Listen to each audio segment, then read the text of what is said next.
avec Malawiska, le numéro 12 qui vient à son extérieur, Joe Sperry, Acto venant ensuite dans cet ordre avec Salala. À l'extérieur, il y a le numéro 14, Rooftop, avec le numéro 2, Harper, Divide and Rule, le favori Gilded Dragon, Max Verst qui vient dans le dos des animateurs. Galope en épaisseur, mais caché, le numéro 11, Quartz du Houlet qui est derrière Gilded Dragon. Félix Ozorm, Double Up sont à l'arrière-garde du peloton, en compagnie également du numéro 13, My Fancy. Quant au favori Olympic Message, le numéro 1, il est pour le moment en dernière position côté corde. Alors qu'ils entrent ainsi dans la dernière ligne droite, Lord of War est au centre de la piste. Il y a Harper qui vient à son extérieur, ainsi que le numéro 12, Malawiska, alors que le numéro 3, Divide and Rule, également refait un petit peu de terrain, accompagné par Acto également, avec Double Up également qui tente de refaire du terrain. Le numéro 11, Quartz du Houlet qui vient maintenant à l'extérieur. Lord of War, le numéro 4 qui compte maintenant de longueur devant Acto, alors qu'Olympic Message est lancé désormais à l'intérieur, pendant que le numéro 5, Max Verst, vient à l'extérieur. Lord of War repartant de plus belle. Lord of War qui va s'imposer. Le numéro 9, Acto est deuxième. Le 16, Double Up est revenu de très loin, troisième devant l'As Olympic Message et devant le 5, Max Verst.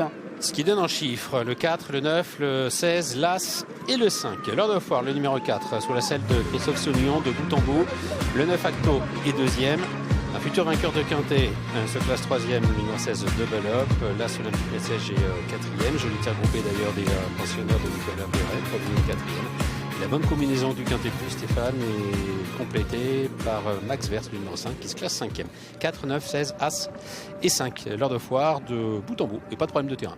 Pas de problème de terrain, effectivement, pour le pensionnaire de Nicolas Perret, qui était associé à Christophe Soumillon, qui est bien parti, qui s'est retrouvé en tête, qui est resté au centre de la piste et qui ensuite est allé cueillir cette nouvelle victoire de Quintet pour la casaque de Monsieur Temam.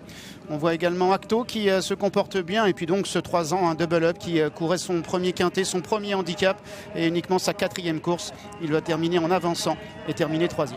Lui qui a débuté au mois de septembre. C'est-à-dire qu'il y a vraiment du retard par rapport aux autres. C'est pour ça que je m'enflamme en disant futur vainqueur de 2 Quintets. C'est très bien ce qu'il faut aujourd'hui face à des chevaux beaucoup plus endurcis que lui-même. La victoire donc pour Lord of War que nous raccompagnons ici. Cheval habitué au Quintet Plus.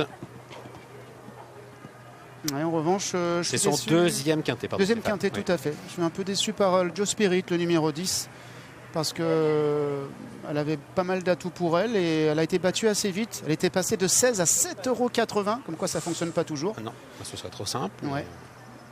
La cote d'Olympic Message était passée de 8 à 5,60 € et il est 4e.